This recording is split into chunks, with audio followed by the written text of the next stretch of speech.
Yo, I'm Gunnar Olson. I'm here with Thrifty Traveler, executive editor Kyle Potter. And Kyle, you've heard me say it a bunch in the office, but I continue to live in the only country that I can't afford to eat and drink in. But elsewhere in the world right now, it feels like the US dollar is so strong, it's easier than ever to travel. What are some of the best places where your US dollar will go further this year?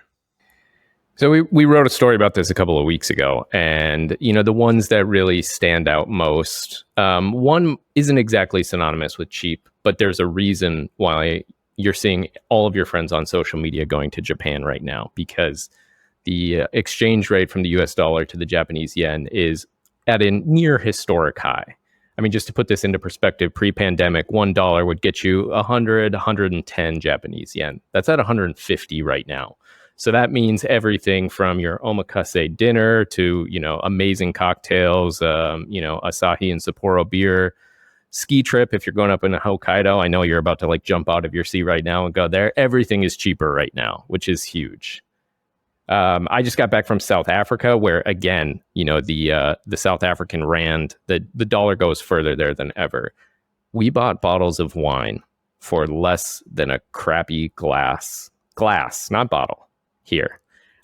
It was just incredible how cheap everything from breakfast to dinners to Uber rides, everything was in South Africa. Yeah, these things always show up at the table, right? It's at a restaurant where you leave and you get your bill and you sign it in the local currency, and then you look at your statement the next day, or you get a push alert from Capital One and it tells you just how little you spent on the meal. It's pretty amazing. Tell me about Turkey, though, too.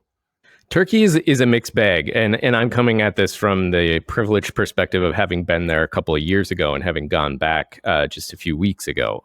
There's no question that your dollar still goes incredibly far, and for most people, Turkey is still going to seem incredibly cheap because the dollar to the lira, it's called the lira, the dollar to the Turkish lira exchange rate is higher than it's ever been. The flip side of that is that if we think inflation is bad here in the States, it's out of control in Turkey. So, the dishes, for example, we bought a delicious bowl of Turkish manti. It's just Turkish dumplings. A couple of years ago, we bought it was less than $2. This past January when we were there, exact same place. The exchange rate was even better, but that same bowl cost us more than $5. So it's a win-lose there, but still, like I said, I think everybody's going to come home from Turkey saying to themselves, wow, it is incredibly cheap to get around here. Yeah. And I know it's going to be the same in Canada right now for U.S. travelers. That's where I'm heading next, actually. And my friends and I did the same trip last year. Couldn't believe how unbelievably inexpensive it is there in the grocery store, even, places where you're captive audience, like on the ski hill, where usually in the US, you're going to get charged $13, $14 for a beer, and you're going to take a Coke in the outside onto the patio for about $3.50 right now in some places in Western BC. So I'm really excited to go back. But any other places that jump to mind? No, Canada is a great call out because it's so easy to just look far abroad and look for the pockets of value and look for those really exciting long haul international trips. But I mean, you can get out to, whether it's Vancouver, go to Banff, go to Montreal, coast to coast within Canada. There's so much to see, just like there is here. And, now might be the best time. And I think especially with some of the, let's just call them political dynamics between the United States and Canada, I'm guessing in the near future, there are going to be some seats for airlines to fill. So the upshot is not just that it's cheaper once you get there, but it's probably going to be cheaper to get there, period, than it has been in a while. Yeah, that traffic coming from Canada to the U.S. is really bottoming out right now. So it's pretty cheap, and especially if you want to go to some place like Banff this summer, it's going to be really cheap. Today on the show, we're going to talk about Chase Sapphire lounges and some tough news for travelers who like earning and burning Southwest Rapid rewards. In our featured segment that we call the Extra Mile, we're going to talk about some of the destinations you should focus on to get the best flight deal in 2025 as well. We're doing it, Kyle. Welcome to the Thrifty Traveler Podcast.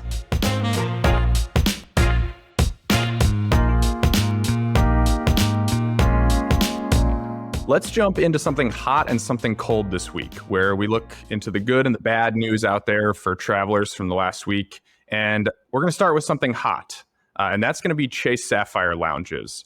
Their Boston lounge opened 2 years ago now. They've opened 6 lounges since, plus an international location. The lounge wars, as at one point we called them, are they already over? They're never over. I mean, this is all part of this broader push that we've seen, not just from airlines, but especially from banks into premium travel. That's what's driving this. And so that means that just because Chase is pulling ahead does not mean that this thing is over. But man, are they ahead by a country mile right now. So just to put this into perspective, in less than 2 years, Chase has 7 Sapphire lounges. They've got a bunch in the US and they've got one in Hong Kong as well. In almost 4 years, Capital One has opened just 4, the 4th of which just recently opened in Las Vegas. So that tells you a couple of things. First, it tells you probably primarily just how much money Chase is pouring into this. And that, some of their competitors may not be able to match that, or may not just have the will or the money, I don't know which, to match that. But also, Chase has very rapidly closed the gap with American Centurion lounges, which for more than a decade was really the gold standard of all airport lounges. I mean, people would go out of their way to visit, a Centurion lounge. They would go out of their way to connect in Denver or Las Vegas or Dallas or somewhere with one of these lounges. And now it's clearly gotten to the point where A, there aren't enough of them, because B, these lounges are just way too full. And the quality of, some of the experience in there, whether it's struggling to find a seat or, some of the food, at least compared to, what that was like pre-pandemic, it's night and day. So, Chase is not just winning on quantity, though they clearly are, at least compared to, their primary competitor in getting started in these airport lounges with Capital One. But they're also, I would say, winning on quantity too. I mean, I've been to the Boston Lounge and it's fantastic. I've been a couple of times, and every time I kind of say to myself, wow, it really can be this good, even if you're just using a premium credit card to get into lounges. I mean, what do you think? Yeah, I went to the JFK Lounge, which is a special one where they've partnered with Etihad because they filled up the old Etihad lounge space there. I was really impressed. It's small, it's not massive, but there's service at every seat through a QR code, which is fantastic. I typically like to go sit at the bar when I go to lounges, but you don't need to. You can sit anywhere and have food and drink brought to you. You order off a QR code, and it was slick. They had a ton of staff there running food to you everywhere. I really enjoyed that part of it. It was also just a nice, kind of stylish, updated space. They had, little perks like a fireplace and just lots of different kinds of seating and everything. So I really enjoyed the Chase Lounge, and it's interesting that we're tracking this stuff all the time, and we're seeing that Chase and Capital One are bidding on the same spaces. Oftentimes, there's not that much room in these airports to just pop up a lounge. So it's not like Capital One's not trying, but as you mentioned, Chase must be just really investing heavily in this to continually beat out Capital One for these same spaces over and over.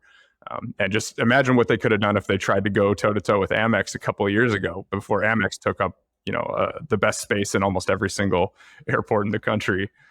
Major ones at least. So it's been a really interesting dynamic. It's a totally different world now where, you have three banks plus the airlines always competing for whatever precious space they can find inside of these airport lounges. And it's cutthroat. And it's not only cutthroat to, win the government contracts to be able to start building in that space, but then it's incredibly difficult to actually build out a lounge and get all of the supplies that you need and all of the permits and approvals that you need in order to do this. I mean, think of every single time you've seen, this airline or this company is going to open an airport lounge and that gets delayed by a year or two. I mean, this is why. So again, that to me is just testament to just how much Chase is leaning into this. That, not only that they've kind of pulled ahead in these airport lounge wars, but that they've done so and really done it with an exclamation mark by opening so many lounges in such a pretty short and impressive period of time. Yeah. If you can get into a Chase lounge, I would recommend doing it. You can get in once per year using Priority Pass, and you can also access using the Chase Sapphire Reserve card. So we'd recommend doing it. They're great spaces. I mean, before we move on, let's just point out it is truly incredible to have a la carte dining via QR code or not inside of an airport lounge that you can access using a credit card. I mean, this is something that Delta One lounges, the first of which opened in JFK, and then they've opened a few more since. That is how they raised the standard, but was by offering a la carte meals. Now, I'm not going to say that this is apples to apples. It's not. I mean, Delta One lounges are another step above, but the fact that that is part of the experience in these Chase Sapphire lounges is really, really impressive. Yeah, it's impressive. It was really nice and came as a huge surprise to me. I did not know that going into the JFK club. So take advantage if you can. I think that's enough good news. Should we move on to a real bummer? Yeah, let's talk about it. Gunnar, what did Southwest do in this past week? Hi, everyone. It's Gunnar jumping in here from the future. So you've probably seen and heard the news by now that Southwest made some major changes this week, eliminating free check bags and even more. Worst of all, they did this right after we finished recording this episode. So not only did Southwest ruin every traveler's week, but they also ruined our first podcast. Rest assured, we'll be discussing it at length next week. Okay, back to the show.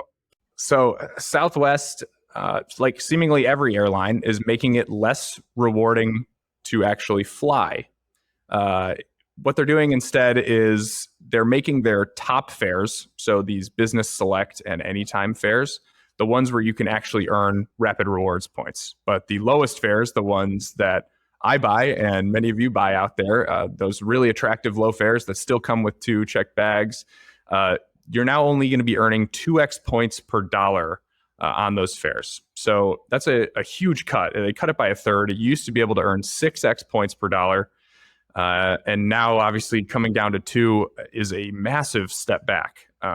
It's just another way that another airline is pointing people towards their co-branded credit cards. You can still earn plenty of points using those. That earning has not gone away. So basically, Southwest is saying it's going to be a little less rewarding for you to fly, even though the way you use your credit card is going to stay the same. So definitely terrible news for really frequent flyers on Southwest. But I guess if you're flying that much anyway, you're probably putting a lot of spend on your card. Or you're buying those, pricier anytime or business select fares, which I think is, part of the cynical logic that these airlines make, and they all make decisions like this. I mean, it was, 2.5 years ago that Delta said, if you want to earn Sky Miles or you want to earn status, you cannot buy our cheapest basic economy fares because we aren't going to give you a single Sky Mile or a single MQD medallion qualifying dollar for those. This is the same kind of move, just within Southwest's ecosystem. So, while it's definitely negative, it's not a surprise. I mean, every airline across the country, across the world even, has done some version of this.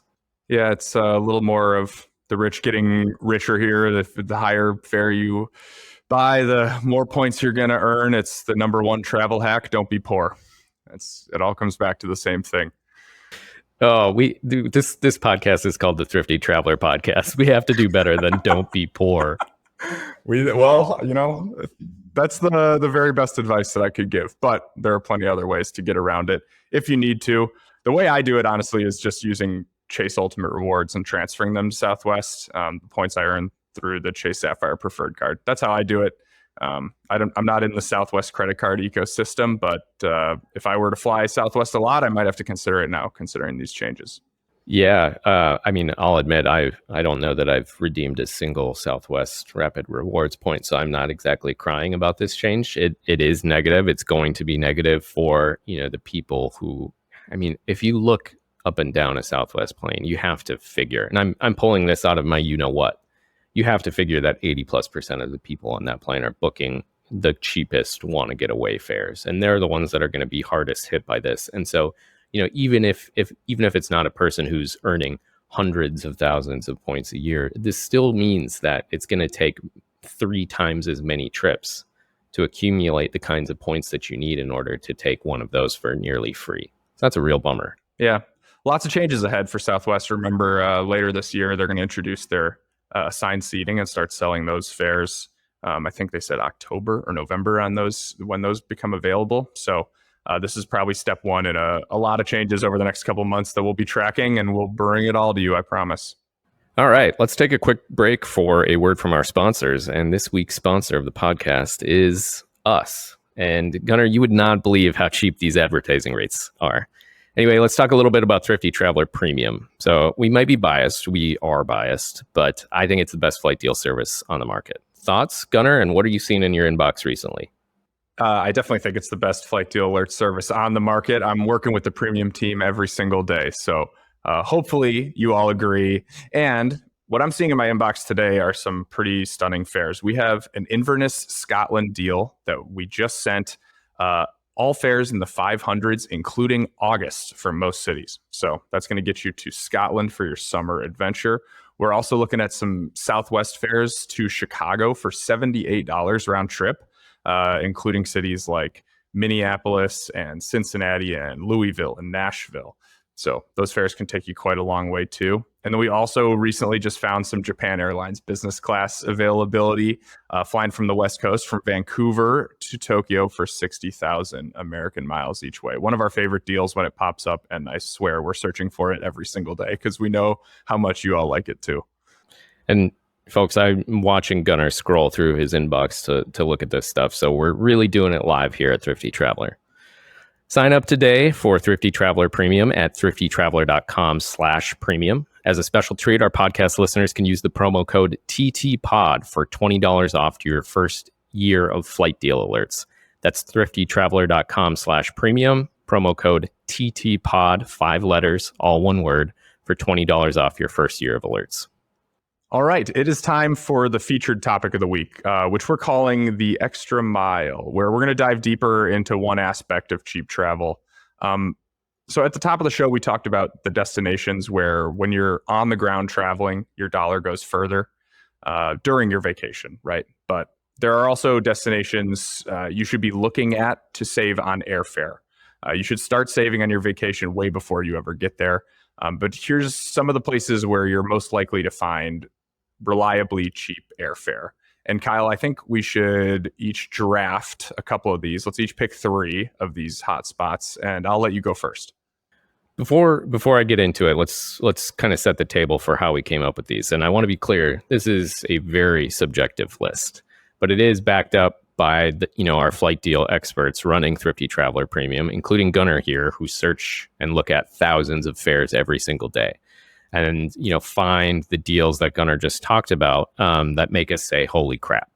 And it's the destinations that make us say, "Holy crap, that's really cheap," or "Wow, I can't believe we're seeing this volume of points and miles deals again and again and again." These are the ones that make this list. So we've got a full story that Gunnar wrote earlier this year. We'll link it in the show notes to kind of go a little bit more in depth on some of the individual deals. But there definitely are a few worth picking out. So I'm going to start with Italy, because I think this one in particular has really caught us by surprise. I think it's caught a lot of people by surprise because, we're now in the midst of Jubilee, the once every 25 year, migration to the Vatican City for Catholics. And, I think everybody rightly expected that was going to drive prices sky high. But,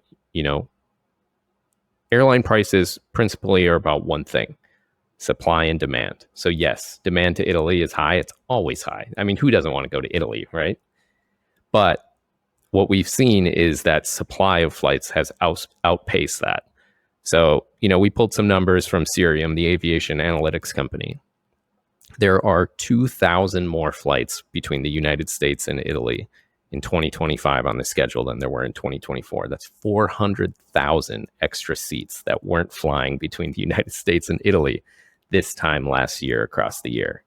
My God, that is way higher than I even thought. I know whenever there's a new route announcement, it seems like we can barely keep up. It's who's flying to Naples and who's flying to Milan again this year, but that is a stunning number. Every summer after summer, we've seen the big players like American, Delta, United, some of their foreign partners adding more service to, both Rome and Milan, but also, a lot of expansion for nonstop flights into Naples, more routes into Venice. And Delta and United this summer are adding their first ever nonstop flights direct to Sicily, which is huge. But again, when you have that volume of flights, there is going to be seats to fill. And that's where we start to see some of these deals crop in. As with all of these destinations, airfare isn't a monolith, right? Just because we're sitting here talking about, there are a lot of flight deals to Italy doesn't mean that you're going to search from your home airport, especially on, August 7th or July 27th or whatever, and see a price that you really love. But the volume of cheap flight deals, the stuff that we really care about and we know, travel lovers out there really want, is surprising to Italy. So a couple of things that come to mind. I mean, we're not just seeing cheap round trip fares and economy from the East Coast, from JFK and Boston and Washington, D.C., but, round trip flights under $500 round trip from Denver and Dallas. That's pretty incredible. That's stuff that we don't normally see any time of year, let alone in late summer, mid-August and onward. Yeah, the Italy availability has been pretty wild. It's, we're not used to seeing flight deals pop up to places like Sicily, like you mentioned. The White Lotus special. Maybe they're capitalizing on the last season of the White Lotus craze, but we're seeing these things now. And don't get on the boat. If we've learned anything from White Lotus, don't get on the boat. Exactly, but get on the plane because it's going to be super cheap to get there. So it's been really cool to see all the different kinds of destinations we're seeing as well. And it's not just the U.S. carriers that are flying there nonstop. It's now their partners who will connect you in Amsterdam or Paris or London are having to compete as well. So you're getting more options to fly to more places in Italy. And it's not all, not every flight's going to Rome or Milan either. You can find some really cool routes and interesting ways to get there. Yeah. Speaking of Milan, I think, one of your favorites, one of my favorite as well, booking Emirates, one of the top airlines in the world, who, oddly flies from JFK to Milan every single day on one of their Airbus A380s. Finding business and first class award availability that you can book with points it's tough. It's not impossible. We found those deals for our premium members, pretty regularly, but one is ironclad. You can find it basically any day of the year, including summer, including for the Winter Olympics. Flying Emirates economy round trip from JFK to Milan for 35,000 points, which you can transfer from all the major credit card programs, Amex, Chase, Capital One, the list goes on, is an amazing deal to fly in a really spacious economy seat. I mean, those seats on the A380s have, more width, they have more legroom than you're going to find in almost any plane in the sky right now. Yeah, when I'm sure you get this a lot too, but just being the quote unquote travel guy, everyone's always, whenever anybody has a honeymooner in their life, they're sending me their information and I get a lot of questions and I just copy paste the same thing. Go look at this Emirates flight to Milan. If you want to spend a honeymoon in Italy, as long as you can book far enough out in advance, it costs shockingly few points. And if you want to do it up front in the stylish cabins, it's also not that bad and pretty easy to book. So I always tell people to make sure they look there. Good. What's next on your list? All right. So my number one pick here is going to be Japan. For years post-pandemic, we were seeing fares that were $1,500+ round trip. Sometimes if you're lucky, depending on what airport you're flying from, that post-pandemic craze is wearing off. I still hear from tons of people who are going to Japan and I'm still interested. I was one of the, I was caught up in the post-pandemic craze and I went last winter. It was unbelievable. I can't wait to go back, but it seems like enough people have got it out of their system that fares are coming down. So we're seeing nationwide deals to Tokyo in the 700s and 800s round trip. We even saw some stuff from the West Coast from cities like San Francisco and LA in the 500s. And I'm not talking about budget airlines either. I mean, those are United or Delta or American fares. Interestingly, we're also seeing flight deals now to some of these other cities in Japan. So we found a flight deal from dozens of cities in the US and Canada, flying to Hokkaido and down to Okinawa and all these other places that would be awesome for you to start or end your journey. And now you can just book it straight there instead. If you've already done the Tokyo scene and you're looking for something else, it's also a great option, a great way to go explore Japan. Plus, business class is back. It was so hard to book for so long, but Japan Airlines business class has been popping up. We search for it every single day, and we found most recently from San Diego and Vancouver, some of their West Coast outposts, using AA miles, and it only costs 60,000 AA miles to book those seats typically. But we also found a deal where you're booking at the very end of the calendar, so you're booking into spring 2026 almost at this point, but you can use British Airways Avios, Finnair Avios, or Cathay Pacific Asia miles to book those seats as well. So that was one of our most recent finds. And it's just such a good way to get to Japan. Those are long flights. And if you can use your points and miles to book something way out in advance and make sure you have it, it's pretty reliably cheap, especially for 2025 so far. It's funny because it sounds like we contradicted each other. At the top of the show, I mentioned that everybody is in Japan, and you're saying that you feel like kind of the Japan craze is waning. But I think both of those things can be true at once. Everyone is in Japan, but they booked those flights months ago, almost a year ago at this point. And so now I think we are kind of getting to the point where, Japan is always going to be popular. It's probably always going to be more popular at least for American tourists whose, dollar goes really far right now, than it was pre-pandemic. But, I think we are starting to see things normalize. And this is what we have seen again and again and again in this post-pandemic travel boom is, domestic fare went through the roof in the summer of 2022 because that's where people felt comfortable going. And then, the following year that shifted to Europe, and European fares went through the roof. And at that time, domestic airfare started to crater. We're starting to see some of that happen with Europe, especially with Italy, like we just talked about. So, I think we're kind of entering at least that stage of, what trans-Pacific fares to Japan in particular can look like. Yeah, we almost lost track of what kind of our threshold for a good deal was for a while there, because we just never saw anything reliably cheap to Japan. And now we know, I mean, if you're going to book something in the 700s or 800s round trip, it's a great deal. If you see anything lower than that, run, don't walk. But it's all, those are all really affordable Japan fares, and it's so much less than it was just a year ago. So if you've been waiting on booking that trip, 2025 or early 2026 might be your best option. So what's another good option for people, Kyle? What's your second choice here? This is going to sound like a cop-out, but number 2 on my list is just domestic. Just domestic. America. I mean, it feels like for the last 2 years in a row, really, we've been talking about just how unbelievably cheap domestic airfare is across board. And again, I want to stress, airfare is not a monolith. This doesn't mean that every single domestic fare that you can book is going to be cheap. But the prevalence of deals out there, and not just good deals, but amazing deals like sub $100 round trip deals, I'm surprised it has lasted this long. And the reason why I put this at number 2 on my list is that I just don't think that this can last much longer. The domestic airfare market is really driven in large part by 2 things. Budget airlines like Spirit and Frontier, which go head to head with, the likes of Delta and United and American, and force those major carriers to compete on price. And then Southwest.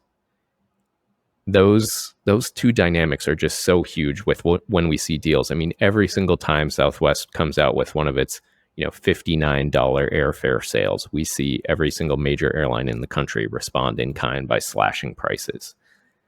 And, all of these airlines, some more than others, are on the ropes right now. The ultra low cost carrier model is in trouble. And Spirit and Frontier are really trying to survive. And I think it's an open question as to whether they do. But even if they both do survive, the changes that they're making to their business model, the changes that Southwest is making to its business model and its network, is going to result in some changes to the broader domestic airfare market. So that means, I don't know if we're going to have it so easy to find those $78 round trip fares to Chicago, $91 round trip to Nashville from across the country, sub $100 round trip fares to Las Vegas, even if you're starting all the way in New York or Boston. I mean, we've had it really, really good, but this won't last. Yeah, I think another factor in this is just April and May being what they are for airlines, especially right now. We're seeing such low fares because April and May is really, from what I've seen, the lowest season for airlines. I'm sure some would say, January, February, but at least there's some north to south, Caribbean and Mexico and Florida traffic for the airlines. But April and May is really a black hole for them. Everyone's, who's tied to the academic calendar is in the throes of it. And everyone is usually kind of saving up for that summer trip that they're trying to take in June or July. They've probably just gotten back from spring break or from the beach. And it basically, April and May is just you'll see some of the best promos for those fares, especially midweek. April and May is when you're going to see the absolute cheapest domestic fares. And if you can travel that time of year, you definitely should, because the weather's getting better everywhere and it's going to be incredibly cheap. What do you got next on your list? I have Iceland next on my list. Iceland is probably the most reliable international flight deal. It's almost always there, and that's because of Iceland Air. Iceland Air is the key here. They have so many U.S. routes. You might be surprised. You might live in an Iceland Air city and not know it. But they're forcing so much competition. This year, they have new service to Halifax. They have new service to Nashville, and they've also added Pittsburgh. So they are not afraid of these kind of secondary markets. And they're going in and they're trying to be the ones that take passengers to Iceland and beyond. Their Europe network is huge, and they're offering super low fares to do it. But if you just want to go to Iceland, I'm talking about round trip fares in the 400s and 500s, including peak summer a lot of the time. And what's happening is, because Iceland Air is doing this, Delta, who is really the only other competition to Iceland right now from the US, United has a Newark route, but they're not like seriously competing. Their fares are just what they are, and they're fine with it. And American has zero presence at all up in Iceland. And besides some low-cost carriers, it's pretty much just Iceland Air and Delta fighting it out. And Delta added a Detroit route to try and compete a little bit more with Iceland Air. The Minneapolis route has been around for a while, and then their JFK route. And what they're doing is they're slashing all the routings into those kind of feeder routes as well. So we're getting $300 round trip, $400 round trip fares, even flying Delta.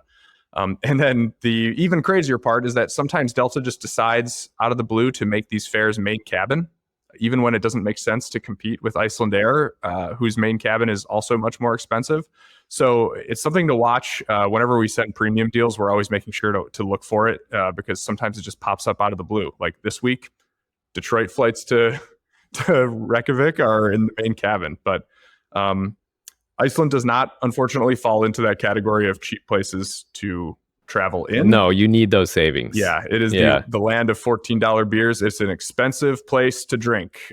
So be careful. My best tip there is hit the Costco. It's between the airport and downtown Reykjavik. Go to Costco, load up on everything you can, get your booze duty free.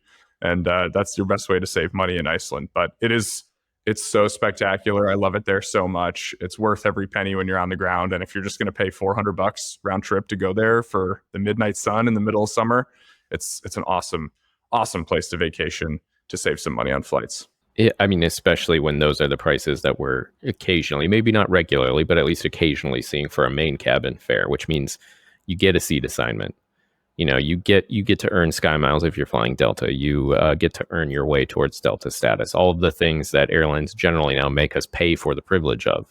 That normally, flying to Europe these days, no matter what airline, the lowest price is basic economy. And if you want a main cabin fare, just add $200 to $220 round trip. It's basically like buying another ticket. So the fact that that's what we're seeing with Delta is really impressive. I mean, I'll say Iceland felt like it couldn't possibly get more popular in like 2018 and 2019, heading into the pandemic, to the point where, it's somewhere that I've always really wanted to go and have just kind of put off because I just don't know that that's the environment I want to visit Iceland in, where it just feels like you're shoulder to shoulder in parking lots of some of these amazing sights and scenery. And now it's really back on my list, in large part because of these kind of flight deals. The fact that you can, reliably book a main cabin fare. The prices are good, but it does feel like as attention has shifted elsewhere. It's not to say Iceland isn't popular. It still definitely is. But I think, this might be the moment. Yeah. And if you are worried about the crowds, I mean, the midnight sun I've heard is really cool. And it's fun to be there when the sun doesn't set. I think it would also maybe drive me crazy, but I've been in April and October, shoulder seasons, where it's not that warm, but it's so nice there. And you can pull up to some of these, screensaver spots that you see all over, and you can just be the only one there. My sister and I went in April, and we had many times where we were the only rental car in the lot at some of these super popular spots. So, and one more bump for Iceland. It's a really short flight. they're flying. Icelandair is mostly flying single aisle planes, exclusively flying, or I guess the 767 has 2 aisles, but they're flying small planes. It's like from the East Coast, you're looking at maybe 6-7 hours max, and from other places, it's really not that bad. So the Iceland flight is super short. Icelandair does run a daytime flight from Boston every day too. So if you really hate that red eye overnight, try and get to Boston and get up there, and you can go to sleep the day you land, which is great. I feel like after that, we need to point out this episode is not sponsored by the Iceland Tourism Board. That's right. But hey, we're open to ideas. Podcast at thriftytraveler.com. Iceland Tourism Board. Hit us up. It's a good list. I think we covered a lot of ground. There's a lot of Europe, a lot going over the Pacific as well, and a lot closer to home too. Yeah, it's a great list. And there's so many places that you can still fly for really cheap. If you target the right destination, you can book several trips for the price of one this year, hopefully. All right, it's time for our listener question of the week. And it comes from Nick S., who wrote, "What do you recommend we do about high airfare over spring break? It seems like everything leaving from our home airport got more and more expensive for a spring break trip this year. Any advice for next year?" And Gunnar, before I turn this over to you, I think I will say by the time folks listen to this, spring break 2025 probably out of the cards for a cheap trip. Though correct me if I'm wrong. Spring break 2026, keeping this advice in mind is going to be really key. So what do you got? Yeah, and what I've got is that 2026 should be on your radar already. If you saw prices just continually going up and up and up from your home city for that 1 week of spring break, it's because someone else set the demand on that route, right? I always say, you're either driving the market by booking first, or you're reacting to the market that someone else has already driven. So if you're trying to get a family of 4 to Sarasota on the 1 week of spring break, that flight is going to be maybe thousands of dollars, because someone, probably multiple families, went in there right away, booked the best seats, and now that fare bucket is gone, and now the price has gone way up, right? That's how airfare works. They're not tracking you. You clearing your cookies isn't going to help. So I would just recommend just be the hammer and not the nail in this case, and just beat people to those fares when the calendar first loads. So exactly when your spring break is next year. Look it up in your school calendar. And as soon as the calendar flips 11 months out on Google Flights, go book those fares, book the main cabin so they're flexible, and then set a Google Flights tracker on that flight. So if the price goes down, you can rebook for a voucher and get your money back.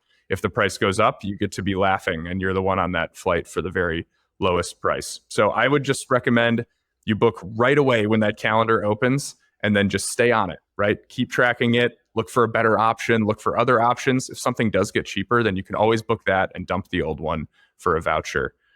But you have to be first. You have to either drive the market or react to it. And the people who are reacting to it never make out well. Be the hammer, not the nail is a much better pull quote for this episode than don't be poor. I'm trying. So I'm glad you dropped that pearl. No, it's really good advice. And, I think what we've noticed this year in particular is that there really are 2 sweet spots for booking spring break flights. There's really early, 10 to 11 months out before anybody else is even thinking about spring break. They're probably not even ready to think about summer trips yet. So using that to your advantage, locking a deal in that you like, and then staying flexible. And then flexibility is always key. So what we saw again in particular this year was prices really starting to drop in some destinations 2 to 3 months out. So that means, if you're flexible on where you want to go and you don't have anything on the books yet, you can take advantage of it. You can use a tool like the Google Flights Explore map, which is just invaluable for these kind of situations. Or if you already do have something booked, you might get a Google Flights price alert, 2 to 3 months before your trip that says, hey, that $600 ticket that you booked, it's down to $400 now. That means that as long as you booked a main cabin ticket, you can cancel that ticket, rebook it, and pocket that $200 difference as an e-credit with your airline, which is huge to be able to put that towards, a trip that following summer. Yeah, that's awesome advice, and a really good question from Nick S. Thank you for writing in. We are taking questions every week. So if you want us to answer your question, email us at podcast@thriftytraveler.com, and your question might be featured in next week's show. And our last thing today is something we're going to do on every episode, and we're going to put each other on the spot. So Kyle, this week I'm putting you on the spot. Are you ready? Oh God, no. All right. No, yeah, you are. Come on, you're going to love it. I know you're obsessed with the food in Istanbul, but what was the single best bite of food you had in the city when you were there last month? Just one bite. You have to choose and describe it for us as best you can. Ooh. PG though. Keep it PG. What do you think I eat? No, it's actually a fairly easy answer. It's Adana kebab. It's the very specific kind of kebab that they make in regions of Turkey that you can find at tons of shops and restaurants. It's a little bit spicy. It's basically minced beef that they push onto a spit. I'm failing for words here because it was so delicious, and I can still kind of smell and taste the charred meat from the restaurant that we found in the Nişantaşı district, whose name I am also forgetting. But honestly, you can't go wrong. There are places even, around the bazaar where you can hop in and get an amazing kebab or turn it into a shawarma, whatever you want. You really can't go wrong. And again, while, I started, this episode talking about that, maybe your dollar doesn't go quite as far as it did in Turkey as a few years ago. It's still, you're going to get out with some amazing grilled meats and vegetables and side salads and a beer or two or a water or whatever for, $30 for two. It's incredible. I sound so privileged talking about it, talking about how much better I had it back in the day. Well, you might sound privileged, but I was the one who told our listeners to stop being poor earlier. So we're off to a good start. You win this episode, Gunnar. Yeah. Well, thank you so much for listening to the first ever Thrifty Traveler podcast. It would mean a lot to us if you would rate us 5 stars on your podcast platform of choice and like and subscribe to Thrifty Traveler on YouTube. All that stuff helps others find the show. Send it around. Send the show to somebody who needs a vacation. And if you have some feedback for us, send me a note at podcast@thriftytraveler.com. We would really love to hear from you. We're just getting started in this. So if there's something you don't like about my face, nothing we can do there. But if there's something you don't like about the show, let me know and give us some feedback. We'd love to hear what everybody wants to hear out of us. I'll see you later, Kyle. This episode was produced by our co-founder, Nick Serati, and your favorite podcast host, Gunnar Olson, and it was edited by David Strutt. Our theme music is by Benjamin Tissot. See you next week, Gunnar. See ya.